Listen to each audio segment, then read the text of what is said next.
Vijñāna-bhairava-tantra video. So we had a break for a couple weeks from the VBT videos as various things were going on, and now we're getting back to them. Why not? Let's do it.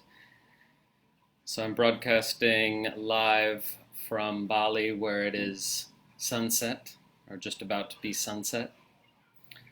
Of course, you are probably watching this video in some other moment in time. Who knows which one it is? I mean, all moments are now, but relatively speaking.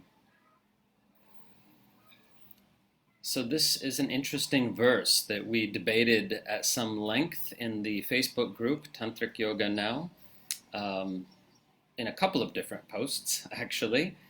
And so let's explore the different possible interpretations of Vijñāna-bhairava-tantra, verse 89, Yukti number 64. The Sanskrit reads,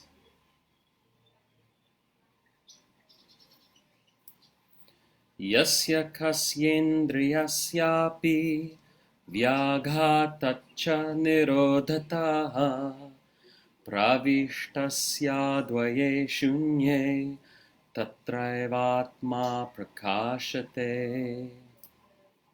Which means, by blocking one or another of the sense organs, one may enter into the non-dual void.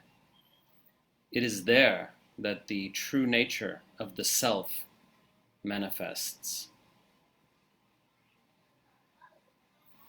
Another possible translation is provided by Jaidev Singh. By blocking one or another of the sense organs. Oh, sorry, that was mine. Here's Jaidev Singh. When some organ of sense is obstructed in its function by some external cause, or in the natural course, or by a self-imposed device, then the aspirant becomes introverted. His mind absorbed in a void that transcends all duality, and there itself, his essential self, is revealed. Okay, so the primary practice here is simple enough. It involves blocking one or more of the sense organs. Well, and that's easy enough to do. One can put on a blindfold or eye mask. One can put in earplugs.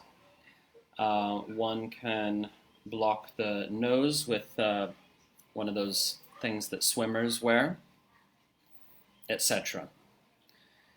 So the teaching, though, is quite interesting because it says that one may enter into the advaya śūnye, the non-dual void, by this method of blocking one or more of the sense organs.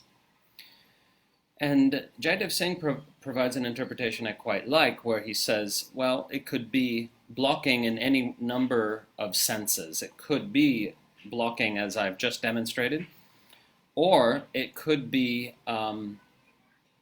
we could take the verse as referring to when you lose one of your senses in the natural course of aging. Or a moment at which you temporarily lose one of your senses, such as in dark retreat. Jaidev Singh wants to take the verse in all three of these ways, that either a self-imposed device, or the natural course, or an external cause, a context such as dark retreat. Now, he doesn't mention a fourth possibility that we discussed in the group, which is simply a very strong and successful practice of pratyahara, or sense withdrawal. An accomplished yogi who withdraws consciousness from the senses and their objects can experience a deep introversion where one loses the sense of having a body, and one loses even the sense of there being sounds in the environment.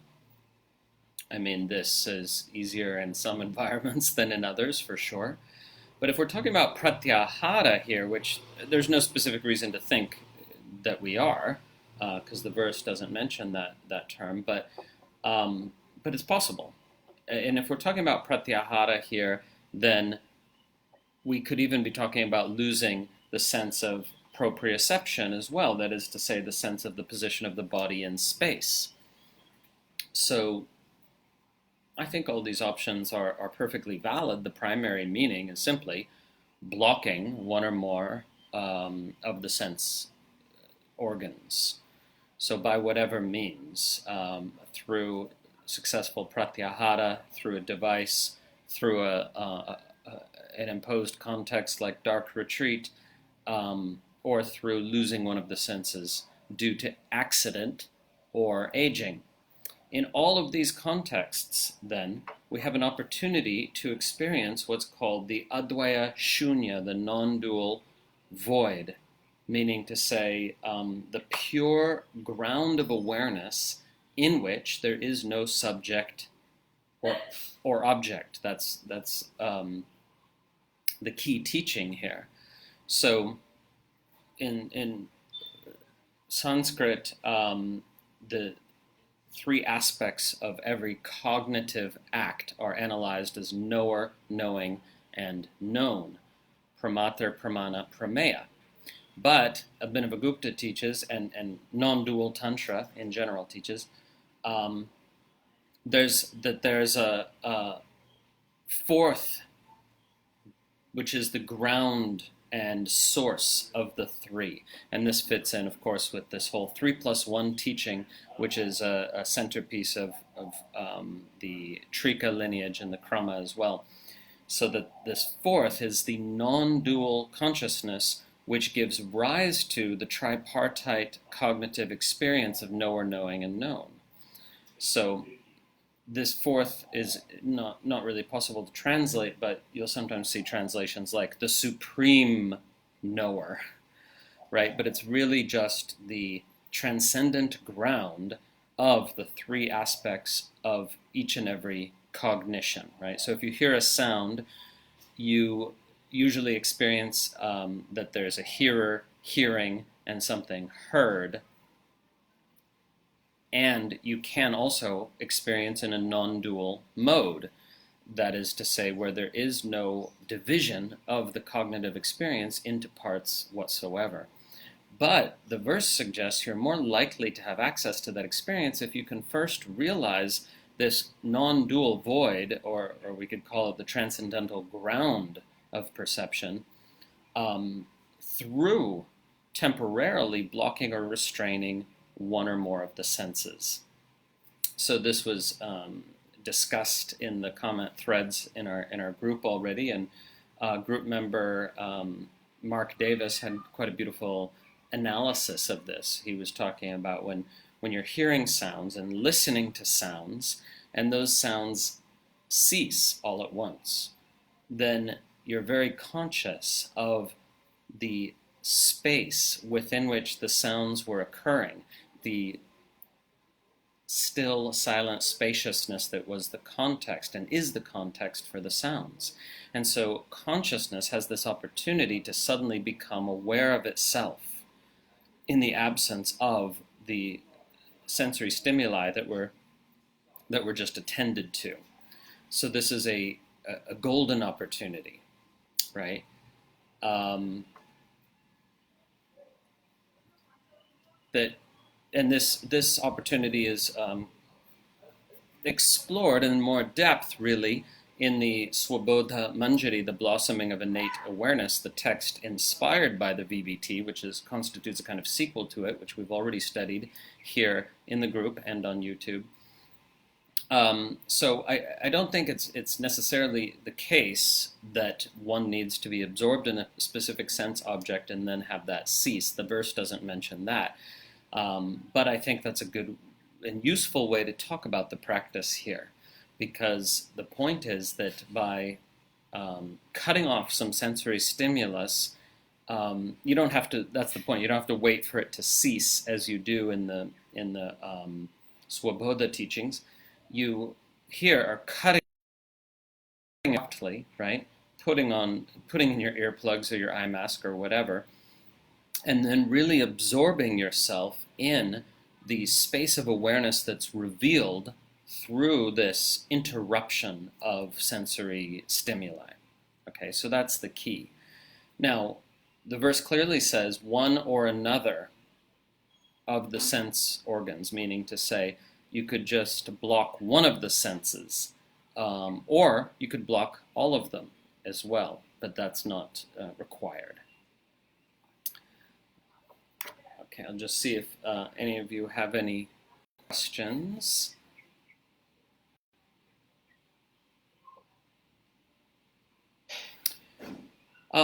So Kirili asks, for how long do we block and how often?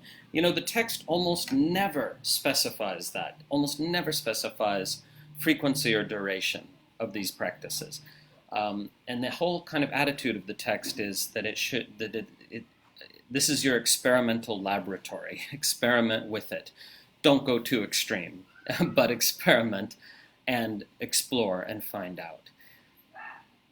Now, I'm recording this video in March 2020, and this is, as anybody watching this will no doubt remember, at whatever point you're watching it in the future, this is the month of the coronavirus pandemic, or apparent pandemic. We'll see exactly how it goes, and hopefully not the worst case scenario. But anyway, the point is, this is an appropriate moment for this practice in a certain sense, because we are being invited to turn within more, to withdraw from the outer world temporarily. Now, a lot of people have been, kind of seeing it as, wow, this is like extreme if we're being asked to quarantine ourselves for several weeks. Yeah, but it's not extreme for a yogi, is it? In fact, in the Indian tradition, and the Tibetan tradition as well, and the Nepali tradition, and the Bhutanese tradition, many traditions, Thai, Burmese, goes on. In all these traditions, one goes on retreat for several weeks out of the year. So in India specifically, it's traditionally done at the time of monsoon, which is not now, but it doesn't matter. The point is that yogis in the old days would, including householder yogis, would always go on retreat for several weeks out of the year. In fact, anywhere from 1 to 4 months, longer for ascetics and shorter for householders. So it's 1 to 4 months traditionally that you would spend in retreat out of every single year. So in that kind of cultural context, being quarantined for a few weeks is not extreme at all. And those yogis would be like, what's your problem? So anyway, I'm not giving. I'm not saying that. I'm not giving a specific recommendation here. I'm not commenting on public policy or health policy. I'm simply commenting on the fact that a few weeks of turning within more would not only be normal in the context of these spiritual traditions, but actually even highly recommended. And most people don't do that. They go on vacation, but they don't spend a few weeks just really turning within and getting quiet. And of course, with the internet, people might not be doing it now either. But this is the invitation. This is the possibility that, if we take this verse as our cue, what if I block one of my sense organs? So I thought about this also. What if the sense organ that gets temporarily blocked is, the television? Maybe you turn it off for a day, right? Or maybe you turn off all the sounds, the music and electronic sounds and various sounds, for a day, just, or even just a few hours. experiment with it. Yes, the verse is specifically talking about blocking one of the sense organs, but there's a range of possible interpretations here. It's about an invitation to go deep within. Now, if you are successful in this endeavor of touching into the non-dual void, the advaya śūnye, then you will start to experience it even while focused on a sense object, right? So I did a whole video that many of you saw when I was doing the Swaboda Manjari videos with the bell, if you remember the video with the bell, where I invite that realization of non-dual awareness while hearing a sound. It's possible. But this verse recommends first take some time to block one of the senses, or one or more. Go within, and then you may discover that this non-dual perception is more available to you in the moments of everyday life. Okay, so having said all that, there is an alternate interpretation of the verse which I don't agree with, which Swami Lakshmanju gave, and which Mark Dishkovsky's translation gives this interpretation as well, and Bettina Boimer as well. Both of them are devotees of Lakshmanju, so that's why they give this interpretation. It's not because it's a more compelling interpretation. And this is again, I think it's wrong, interpretation that you should strike the sense organs suddenly and concentrate on the both the interruption of that sense and the sudden pain. Now we see this as a technique, utilized humorously in the philosophical movie I Heart Huckabees, where the characters hit themselves in the face really hard and suddenly with a big rubber ball. So it doesn't actually cause injury if you hit yourself with a big rubber ball, but it does stop the mind for a moment. And this is the sort of thing that Lakshmanju seems to have been talking about. I don't think there's a justification for reading the verse that way. It's just that the word vyāghāta can mean striking, but I think in this context it doesn't mean striking. Okay, any questions?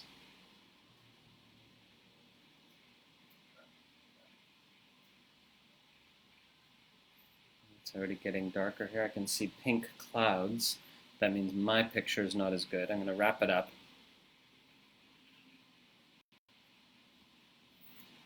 Looks like no more questions in the live feed. So that's it for now. And I'm going to be doing VBT videos possibly as frequently as every day while folks are hunkered down in their homes or wherever you are, and not everyone needs to be in quarantine, right? There are definitely whole countries where there's no reason to initiate that, at least not yet. But a lot of people are, especially in Europe and possibly soon in the US. And a big part of our community is in Europe. And I want to provide content for you guys. So there'll be other sorts of videos as well, but certainly VBT videos going forward, and we'll continue to connect as a community.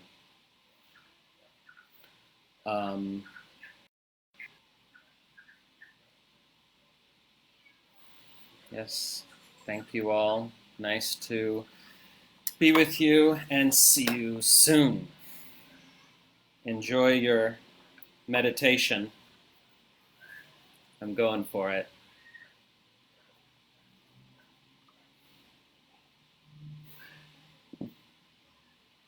Oh, but now I have to stop the video. Here we go.